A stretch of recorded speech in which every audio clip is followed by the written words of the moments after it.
You're a burden, Mom. Honestly, everyone here is tired of pretending otherwise. My daughter Vanessa said those words while passing mashed potatoes around the Easter dinner table as casually as if she were commenting on the weather. The entire room went silent. Even the grandchildren stopped eating. I remember the soft clink of Brian's fork hitting his plate. I remember the smell of baked ham and brown sugar glaze hanging in the air. And I remember staring down at my trembling hands, realizing that after 68 years of life, after raising a daughter alone through 2 jobs and countless sleepless nights, I had somehow become an embarrassment in my own family. No one defended me. Not Brian. Not my sister Diane, sitting across from me, pretending to suddenly find the tablecloth fascinating. Not even Olivia, my 16-year-old granddaughter, though I noticed tears gathering in her blue eyes. Vanessa sighed dramatically and took a sip of wine before speaking again. I mean, let's be honest. Ever since Dad died, everything revolves around you. Your problems, your loneliness, your needs. It's exhausting. I felt every pair of eyes avoiding mine. That hurt more than the words themselves. Harold had been gone for 11 months. 11 months since the heart attack that took him while he was watering the hydrangeas in our backyard on a warm June morning. 39 years of marriage reduced to an urn sitting quietly on my fireplace mantel. Since then, I suppose I had called Vanessa more often than usual.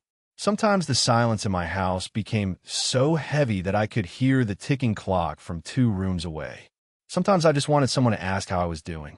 But apparently grief had an expiration date. Apparently mothers were expected to disappear quietly once they became inconvenient. I looked around the dining room. Vanessa had spent 2 weeks decorating for Easter brunch. White candles, fresh tulips, matching linen napkins folded into little rabbits for the children. Everything looked beautiful, perfect. That was Vanessa's specialty. She loved appearances. She loved looking like the perfect daughter, the perfect wife, the perfect mother. But perfection always seemed to come with cruelty hidden underneath it. I picked up my napkin carefully and placed it beside my untouched plate. "You're right," I said softly. My voice surprised even me. "Calm, steady." Vanessa blinked, almost disappointed I hadn't cried. I didn't realize my existence had become so difficult for everyone. Brian shifted uncomfortably in his chair. "Eleanor, she didn't mean—" "No," I interrupted gently. "She meant it." Then I stood, reached for my coat hanging by the kitchen doorway, and smiled politely at the family I no longer recognized. No one stopped me from leaving, and somehow that hurt the most. As I drove home alone beneath the fading pink light of the evening sky, I realized something cold and painful. My daughter hadn't humiliated me by accident tonight. She had been waiting for an audience. And for the first time in nearly a year, I stopped crying about losing my husband. Because something inside me finally understood that losing Harold was not the only loss I had suffered. The house felt colder when I walked inside that night. Not physically cold. The thermostat still glowed 72 degrees beside the hallway mirror Harold had installed himself 15 years ago after insisting the old one was crooked enough to drive a man insane. But grief changes the temperature of a home. Silence does too. I hung my coat carefully beside Harold's old canvas jacket that still remained untouched near the front door. Sometimes I told myself I would donate it. Sometimes I even reached for it. But every time my fingers touched the worn sleeve, I could still smell traces of his cedarwood cologne mixed with fresh-cut grass and motor oil. So I left it there, like a ghost politely waiting for someone who was never coming back. I walked into the kitchen and noticed the small ceramic rabbit Olivia had painted for me when she was 8 years old still sitting beside the sink. One ear had broken years ago, but I never threw it away. Funny how the people who love you leave pieces of themselves scattered around your house without realizing it.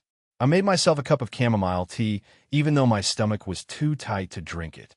The clock above the stove read 9:14 p.m. Easter Sunday was nearly over. Outside, rain tapped softly against the windows, and somewhere down the street a dog barked twice before everything fell quiet again. I sat alone at the kitchen table where Harold I used to eat breakfast every morning for almost 4 decades. He always read the newspaper from back to front like some kind of strange ritual. Sports first, obituaries last. If my name shows up in there, he used to joke, do not let them use that terrible DMV photo. The memory made me smile for exactly 3 seconds before the ache returned heavier than before. I finally looked at my phone. 3 missed calls from Diane. 1 text from Brian. None for Vanessa. Brian's message simply read, "She is under a lot of stress right now." I stared at those words for a long time. Stress. Such a harmless little word for something that leaves bruises you cannot explain to anyone. I set the phone face down and opened the drawer beside the refrigerator looking for aspirin. That was when I noticed the envelope. Thick, white, folded neatly beneath a stack of old utility bills. My name was written across the front in Harold's handwriting. My breath caught instantly. Harold had been dead for 11 months. Slowly, I pulled the envelope into my lap. The paper looked old, like it had been sitting there for a very long time, unnoticed. There was only 1 sentence written beneath my name. If Vanessa ever turns against you, open this immediately. I felt my hands begin to shake, because suddenly Easter dinner no longer felt like an isolated moment of cruelty. It felt like the beginning of something Harold had already seen coming long before I did. And as thunder rolled softly outside my kitchen window, I realized there were still things about my own family I did not know. In the next part, I would finally understand why Harold stopped trusting our daughter during the last year of his life. And what was hidden inside that envelope would change the way I saw Vanessa forever. I did not open the envelope right away. I just sat there at the kitchen table, listening to the rain hit the windows while Harold's handwriting rested in my lap like something alive. My husband had never been dramatic. In 39 years of marriage, he was the steady one. Calm, practical, the kind of man who fixed things before anyone even noticed they were broken. If Harold had left me a letter warning me about our daughter, then whatever frightened him must have been serious. My tea had gone cold by the time I finally slid my finger beneath the seal. Inside was a folded stack of papers and a handwritten note on yellow legal paper. The sight of Harold's handwriting nearly undid me. I could picture him sitting in his recliner with his reading glasses low on his nose, scribbling notes while baseball played softly in the background. My hands trembled as I unfolded the first page. Ellie, if you are reading this, then Vanessa has finally shown you the side of herself I prayed was temporary. I stopped breathing for a moment. Outside, thunder rolled low across the dark sky. I know you will want to defend her. You always do. But there are things you do not know because I try to protect both of you. I pressed my hand against my mouth. Harold continued explaining that during the final year of his life, Vanessa had become obsessed with money. At first it was subtle. Complaints about private school tuition for Olivia and Mason. Arguments about credit card debt. Comments about how large houses like ours were wasted on old people. But then things changed. Harold wrote that Vanessa began pressuring him to sell our home and move into a retirement community before he was even diagnosed with heart disease. He described late-night phone calls where she pushed him to think realistically about inheritance planning. One sentence made my stomach tighten instantly. 3 months before my surgery, Vanessa asked me if I'd updated my will yet. I stared at those words while a terrible coldness spread through my chest. Harold explained that he brushed it off at the time, assuming stress had made her insensitive. But later, he discovered something that frightened him enough to contact his attorney privately. My eyes moved quickly across the page now. Harold had attached copies of bank statements. Large withdrawals. Transfers I did not recognize. One transaction was highlighted in yellow marker. $20,000 withdrawn from Harold's personal investment account 6 weeks before he died. Underneath it, Harold had written only one sentence. I did not authorize this. I felt dizzy. Harold handled all our finances himself because numbers gave me headaches. I trusted him completely, which meant if he was alarmed enough to document this secretly, he must have suspected someone close to us, someone with access. Suddenly my phone buzzed loudly on the kitchen table, making me jump. Vanessa's name lit up the screen. I let it ring twice before answering. Her voice sounded strangely soft. "Mom, I think we need to talk about tonight." I looked down at the papers spread across my kitchen table. at Harold's warning, at the highlighted withdrawal. Then I heard another voice faintly in the background behind Vanessa. A man's voice. Calm, unfamiliar. And before I could ask who was with her, Vanessa whispered something that made my blood run cold. Please do not make any decisions until we meet tomorrow. In the next part, I would discover who the man beside Vanessa really was, and why my daughter suddenly seemed terrified of what I might uncover. I barely slept that night. Every time I closed my eyes, I saw Harold's handwriting, the yellow legal paper, the highlighted bank withdrawal, and Vanessa's voice asking me not to make any decisions before meeting her the next day. Decisions about what exactly? That question circled through my mind until dawn painted pale gray light across the kitchen floor. By 7:30 the next morning, I was still sitting at the same table, wearing Harold's Old Navy cardigan over my nightgown, staring at the stack of papers spread neatly beside my untouched coffee. The rain had stopped some time before sunrise, but the air still felt heavy, quiet, like the world was holding its breath. I finally forced myself to shower and dress before Vanessa arrived. Some stubborn piece of pride inside me refused to let my daughter see me looking weak. I chose a cream-colored sweater Harold always liked and brushed my silver hair carefully until it fell neatly against my shoulders. At exactly 9:12, a black SUV pulled into my driveway. Not Brian's truck, not Vanessa's sedan, something newer, more expensive. I watched through the living room curtains as Vanessa stepped out first, wearing oversized sunglasses despite the cloudy morning. Then the passenger door opened. The man from the phone call. He was tall, sharply dressed, maybe in his early 50s, carrying a leather briefcase beneath one arm. Vanessa did not look at him when they walked toward my front door. She looked nervous. That frightened me more than anything. When I opened the door, Vanessa forced a smile that did not reach her eyes. "Mom," she said softly, "can we come in?" The man extended his hand politely. "Good morning, Mrs. Whitmore. My name is Daniel Mercer." His voice was smooth in the way lawyers and politicians often sound on television. Controlled. Practiced. I led them into the living room, where Harold's favorite jazz record still sat untouched beside the stereo. Vanessa remained standing while Daniel opened his briefcase carefully on the coffee table. "Your daughter asked me to help explain a few things," he said gently. Explain. Such an innocent word for something that immediately made my stomach tighten. Vanessa finally removed her sunglasses, and I noticed dark circles beneath her eyes. She looked exhausted, older somehow. "Mom," she began quietly, "there are financial issues you do not understand." I folded my hands calmly in my lap. "Then help me understand why $20,000 disappeared from your father's account before he died." The silence that followed was immediate. Daniel's eyes shifted toward Vanessa. My daughter went pale so quickly that for one terrible second, I thought she might faint. "You found the letter," she whispered. I said nothing. Vanessa lowered herself slowly onto the couch across from me and stared down at her wedding ring twisting around her finger. "Dad was sick," she said finally. "Brian's business was collapsing. We were desperate." I felt something cold move through my chest. "You stole from him?" Vanessa looked up sharply. "No, it was not like that." But before she could continue, Daniel reached into his briefcase and removed a thick folder.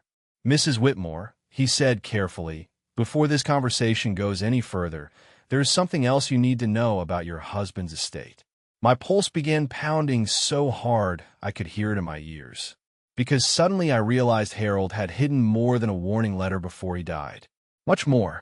And whatever Daniel Mercer was about to place in my hands had the power to destroy what little remained of my family. In the next part, I would finally learn why Harold changed his estate plans in secret just weeks before his death, and why Vanessa had spent almost a year trying to keep me from discovering it. Daniel slid the folder across my coffee table with the careful movements of someone handling explosives. For a moment, nobody spoke. The grandfather clock in the hallway ticked steadily behind us, filling the silence Harold once filled with humming and bad jokes and questions about what everyone wanted for dinner. I stared down at the folder without touching it. My name was typed neatly across the front beside the words Estate Amendment Documentation. Suddenly the room felt too small, too warm. Vanessa sat rigidly on the opposite couch cushion, her fingers clasped so tightly together that her knuckles had turned white. She looked nothing like the confident woman who humiliated me at Easter dinner less than 24 hours earlier. She looked frightened. Daniel cleared his throat softly. Your husband amended portions of his estate approximately 3 weeks before his passing. My pulse slowed strangely then, becoming calm in the way people sometimes describe before storms. Why was I never told? I asked quietly. Daniel glanced briefly toward Vanessa before answering. According to Harold's written instructions, these documents were to remain sealed unless certain financial concerns escalated after his death. Financial concerns. Such polite language for betrayal. Slowly, I opened the folder. The first pages were legal summaries I barely understood, but then I saw Harold's signature at the bottom beside the date.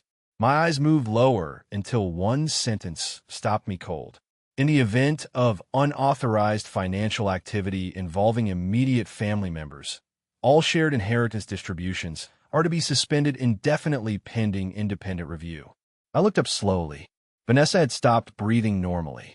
Dad thought I stole from him, she whispered. Her voice cracked on the last word. I turned another page. More highlighted transactions. More account activity I had never seen before. Credit cards opened against investment collateral. Emergency transfers. Loan balances. Brian's failed construction business had apparently been collapsing long before Harold became sick. Vanessa suddenly leaned forward desperately. Mom, please listen to me. We were drowning. Brian kept saying things would recover, but they never did. We were behind on the mortgage. Olivia's tuition payments were overdue. I did not know what else to do. I stared at my daughter while memories collided painfully inside my chest. Vanessa at age 7 sleeping beside me during thunderstorms.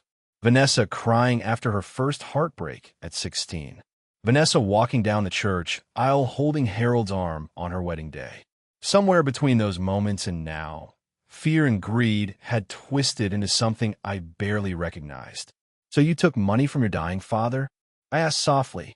Tears filled her eyes instantly. I meant to pay it back. The room went quiet again. Daniel shifted uncomfortably before removing another document from the folder. Mrs. Whitmore, there is one more issue we need to address. He placed a photograph on the coffee table between us. At first, I did not understand what I was seeing. Then my stomach dropped. It was my house, my front porch, my rose bushes Harold planted 20 years ago. But underneath the photograph was a real estate listing draft dated 2 months earlier. Asking price, $840,000. My fingers went numb. Vanessa, I whispered, why is my house listed for sale? She burst into tears then. Real tears this time. But before she could answer, the front door suddenly opened upstairs. We all froze. I had locked that door myself earlier that morning. Slow footsteps moved across the hardwood floor above us. Heavy, familiar. And then Brian's voice called down from the hallway in a tone I had never heard before. Vanessa, tell me she has not seen the documents yet. In the next part, I would finally understand why Brian was truly terrified of Harold's estate papers, and what they had planned for my future without ever asking me. Brian appeared at the top of the staircase, looking pale enough to match the cloudy morning outside. His tie hung loose around his collar, and for the first time since I'd known him, he did not bother pretending to look composed. Usually Brian carried himself like a man who belonged in expensive offices and country clubs. Calm handshake, bright smile, perfect manners.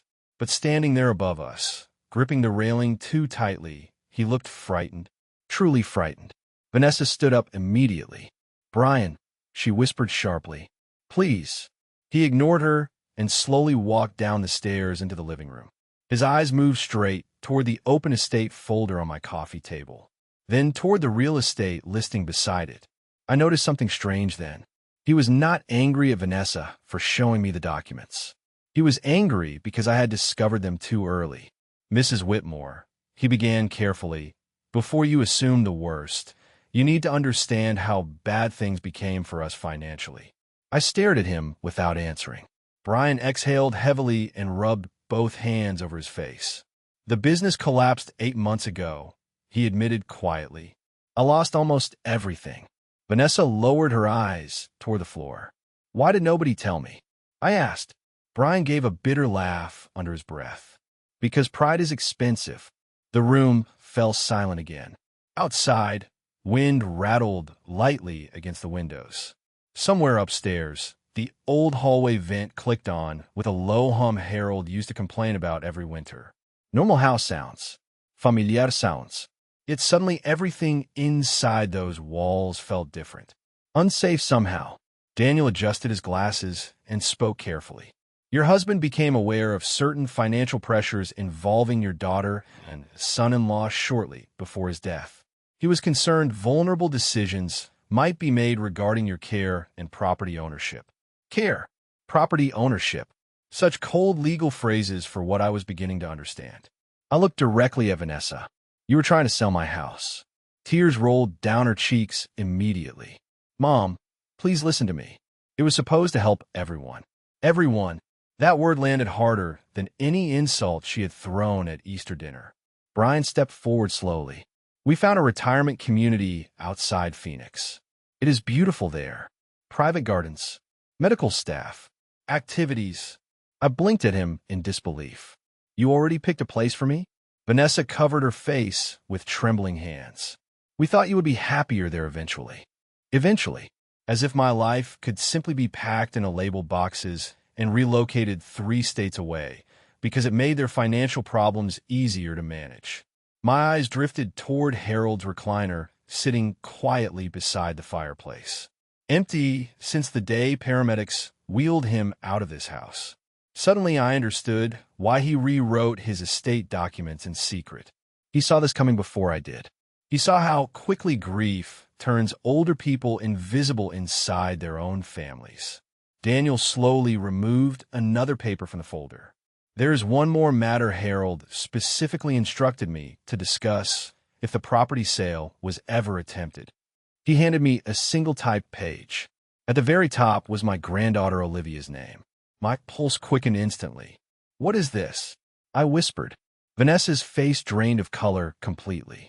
Brian closed his eyes like a man awaiting impact. Daniel answered softly. Your husband changed the primary inheritance structure 6 weeks before his passing. I looked down at the document again. Olivia Whitmore Carter listed as sole beneficiary of the family estate. My hand began shaking so badly I nearly dropped the paper, because suddenly everything made sense. The panic, the pressure, the cruelty, and the terrible realization that my own daughter believed she was losing something she already considered hers. In the next part, I would finally learn why Harold trusted Olivia more than anyone else in the family, and what my granddaughter secretly witnessed the night before Harold changed the will forever. For several seconds, nobody moved. Olivia's name sat on the page in front of me like something unreal. The family estate, the house, Harold's investments, everything redirected away from Vanessa and placed into the hands of our 16-year-old granddaughter. Vanessa suddenly stood up so quickly the coffee table rattled. Dad manipulated her, she snapped through tears. He filled her head with things that were not true. Daniel remained calm. Harold made those changes voluntarily and with full legal capacity. Vanessa turned toward me desperately. Mom, please. You know how Dad could be stubborn once he got an idea into his head. But I was no longer listening to her. I was remembering Olivia sitting quietly beside Harold during his chemotherapy appointments last spring. Olivia bringing him crossword puzzle books and vanilla milkshakes because nausea made solid food difficult. Olivia patiently helping him organize old fishing gear in the garage when nobody else seemed to have time. Harold used to say she was the only person in the family who still listened instead of waiting for her turn to speak. At the time, I thought he was simply being sentimental. Now I wondered what else he had seen. What exactly did Olivia witness? I asked softly. The room froze again. Brian immediately looked away. Vanessa's breathing became shallow and uneven. Daniel folded his hands carefully before answering. Approximately 7 weeks before Harold's passing, Olivia overheard a conversation involving financial matters between your husband, Vanessa, and Brian. I felt my chest tighten painfully. What kind of conversation? Vanessa wiped at her tears angrily. It was one argument. One terrible night. Daniel looked toward her carefully. According to Harold's written statement, the discussion involved pressure to accelerate property transfers before his surgery. My stomach turned cold. Suddenly, I remembered that evening. Harold had locked himself in his study afterward for hours. I brought him soup around midnight and found him sitting silently in the dark staring out the window. When I asked what was wrong, he simply said, "Promise me something, Ellie. Promise me you will never let anyone make you feel like a burden in your own home." At the time, I thought he was talking about his illness. Now I understood he was talking about our daughter. Brian finally spoke in a strained voice. "We were desperate, Eleanor. You have to believe me. The bank was threatening foreclosure. We thought if Harold helped temporarily, we could recover. By taking my house." I asked quietly. Nobody answered. That silence told me more than words ever could. Vanessa suddenly sat back down and covered her face again. "You do not understand what pressure does to people," she whispered. "Every bill, every collection notice, every phone call." I stared at her for a long moment. Then I said something I never imagined saying to my own child. "Pressure reveals people. It does not change them." Vanessa looked at me like I had slapped her. Outside, clouds finally broke apart enough for pale sunlight to spill through the windows across Harold's empty chair. Dust floated slowly through the light like tiny ghosts suspended in air. Daniel carefully gathered some of the papers together before speaking again. "Mrs. Whitmore, there is another reason Harold trusted Olivia specifically. He hesitated for the first time since arriving. That unsettled me immediately." "What reason?" I asked. Daniel reached into the folder and removed a sealed envelope smaller than the others. Across the front, in Harold's handwriting, were 4 words that made my heart stop completely. "For Olivia's 18th birthday." Vanessa lunged forward instantly. "No," she said sharply. "Dad promised he destroyed that." My pulse thundered in my ears as I stared at the envelope neither of us had expected to still exist. Because whatever Harold placed inside had terrified my daughter enough to forget her grief, her guilt, and even her pride. In the next part, I would finally discover what Harold hid for Olivia before he died, and why Vanessa had spent nearly a year trying to make sure nobody ever found it. The envelope felt heavier than paper should feel.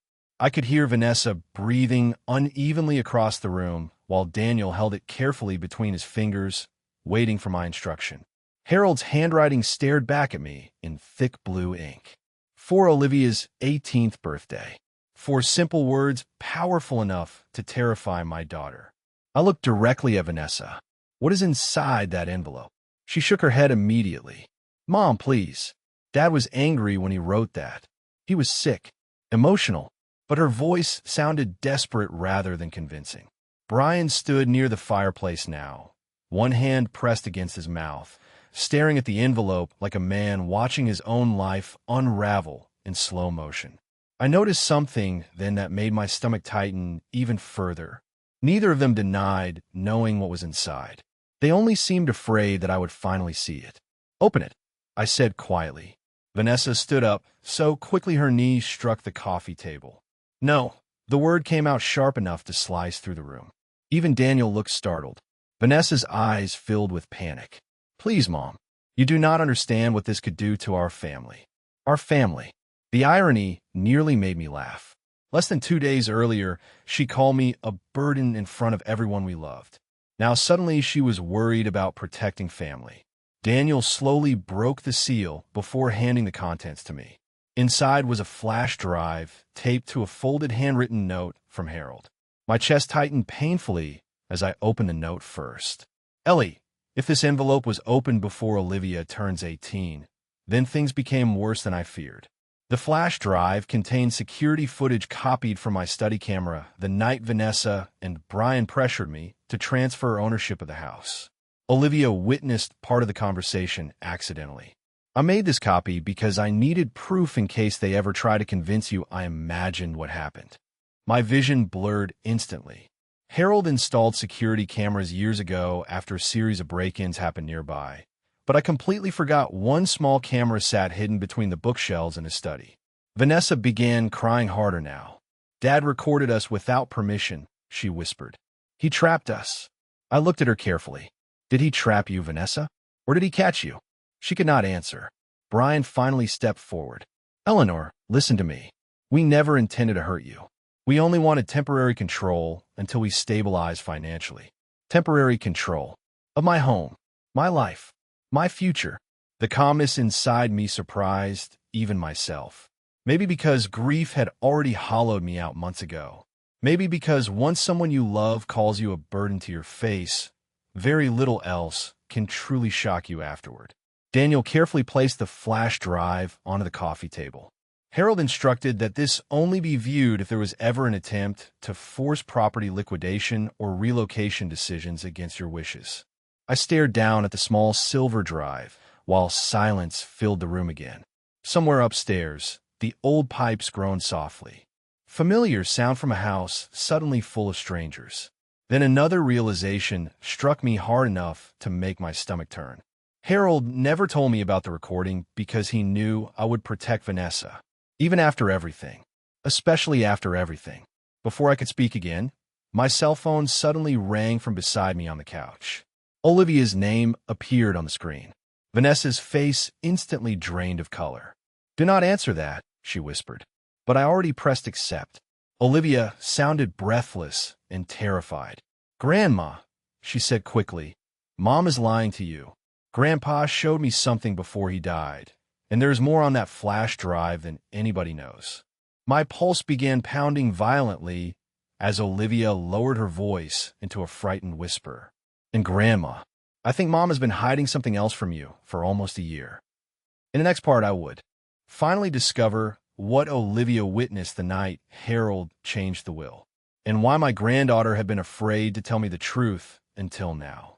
The room disappeared around me after Olivia's words. I could still see Vanessa sitting rigidly across from me.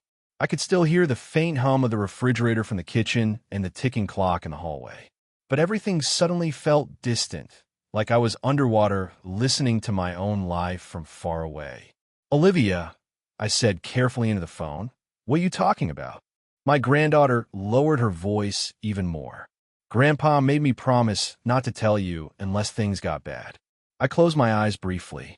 Harold had been protecting me from everyone, even from the truth. Across the room, Vanessa shook her head desperately. Mom, she is confused. I held up one hand without looking at her. Keep talking, sweetheart. There was a long pause on the line before Olivia finally spoke again. The night Mom and Dad argued with Grandpa in his study, I was upstairs finishing homework. I heard yelling and came down because I thought Grandpa was having chest pains again. My grip tightened around the phone. What did you hear? Another silence. Then Olivia whispered the words that shattered whatever remained of the image I still carried of my daughter. Mom told Grandpa that if he really loved this family, he would sign the house over before he died, because otherwise everything would become complicated after the funeral. Vanessa burst into tears instantly. That is not what I meant. But Olivia kept speaking. Grandpa got really quiet after that. I had never seen him look at Mom that way before. I stared at the floor while my chest ached with a grief so deep it no longer even felt sharp. Just heavy, endless. Then Grandpa told me something later that night. Olivia continued softly. He said sometimes people become so afraid of losing comfort that they stop seeing other people as human beings. I looked toward Harold's empty chair again. I could almost picture him sitting there with tired eyes and folded hands, already realizing the family he spent decades building was quietly breaking apart around him. Brian suddenly spoke from across the room. Olivia does not understand the pressure we were under. His voice sounded exhausted now rather than defensive. Nobody was trying to hurt Harold. I laughed softly then, not because anything was funny, because suddenly I understood something terrible about adulthood. Most cruelty does not arrive screaming. It arrives disguised as necessity, responsibility, stress, love. Olivia interrupted my thoughts quietly. Grandma, there's something else. My pulse quickened again. After Grandpa changed the will, Mom started checking his office almost every day while he was in the hospital. She was looking for the flash drive. Vanessa stood abruptly. Enough. Her voice cracked sharply through the room. Olivia does not know what she is talking about. But even Daniel looked disturbed now. Vanessa, he said carefully, did you know Harold copied the footage? She covered her face with trembling hands and said nothing. That silence became its own answer. I walked slowly toward the living room window and stared outside at Harold's rose bushes moving gently in the wind. Last spring, he spent hours trimming them despite chemotherapy making his hands shake. These roses will outlive me, he joked one afternoon while Olivia helped him water them. At the time, I told him not to talk like that. Now I understood he had already been preparing for war inside his own family, while I was still pretending everything was normal. Behind me, I heard Daniel carefully picking up the flash drive from the coffee table. Mrs. Whitmore, he said softly, ultimately the decision is yours. But I believe Harold wanted you to know the full truth before making any choices about your future. I turned slowly back toward them then, toward my daughter, toward the fear in her eyes, toward the people who had nearly convinced themselves my life could be reorganized for convenience. And for the first time since Harold died, I no longer felt weak. I felt awake.